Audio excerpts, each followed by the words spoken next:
Je vous propose dans cette vidéo ma recette du cake citron vert et son glaçage au citron vert.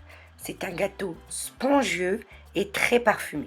Pour le réaliser, il faut tout d'abord pour le cake 4 œufs, 250 g de beurre pommade, donc c'est du beurre que je sors 1 heure avant la préparation, 150 g de sucre, 250 g de farine, 2 citrons verts, et un sachet de levure chimique ou 8 g.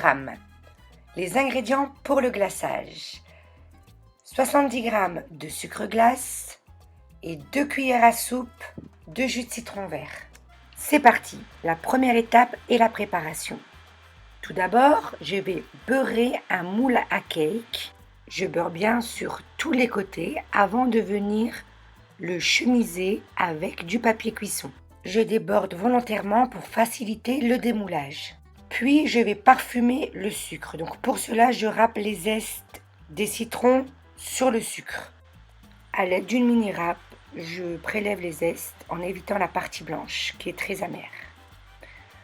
Une fois que j'ai bien récupéré les zestes, j'obtiens ceci et je vais venir frictionner le sucre et les zestes pour bien parfumer le sucre. Donc je frictionne environ 1 minute. Je réserve et je vais venir extraire le jus des citrons. Je les coupe en deux et je les presse. Je vais réserver ceci et passer à l'étape suivante qui est la préparation de la pâte à cake. Avant tout, je vais préchauffer le four à 210 degrés. Dans un bol, je vais venir ajouter le beurre pommade, puis le sucre parfumé au citron vert et je vais battre le mélange pendant environ 3 minutes. Le mélange doit être mousseux et homogène. Donc pour cela, je n'oublie pas de ramasser la pâte qui reste collée sur les bords. Et de nouveau, je fouette jusqu'à ce que les grains de sucre soient totalement dissous. Voilà le résultat. Puis je rajoute les œufs un à un. Donc je rajoute le premier, puis je fouette 1 minute. Et je vais faire cette opération 3 fois. Le fait de rajouter les œufs un à un apporte vraiment cette texture aérienne au cake. Une fois les œufs bien incorporés, je vais rajouter la levure chimique à l'aide d'une passoire à maille fine pour tamiser. Puis la moitié de la farine que je tamise. Grâce à une spatule en bois, je vais incorporer la farine au mélange avant de rajouter l'autre moitié de la farine que je tamise. Et j'incorpore le tout au mélange, toujours avec la spatule en bois. Donc je prends bien la farine qui est sur les côtés et je ramène vers le centre. Pour finir, je rajoute le jus de citron pressé. Je mélange le tout jusqu'à totale absorption du jus. J'obtiens un appareil lisse et collant. Maintenant, je vide l'appareil dans le moule à cake préalablement beurré et chemisé. À l'aide d'une maryse, j'étale uniformément l'appareil à cake dans le moule. Afin d'avoir un joli cake après la cuisson, je termine par bien frapper pour bien l'aplatir. Place à la cuisson.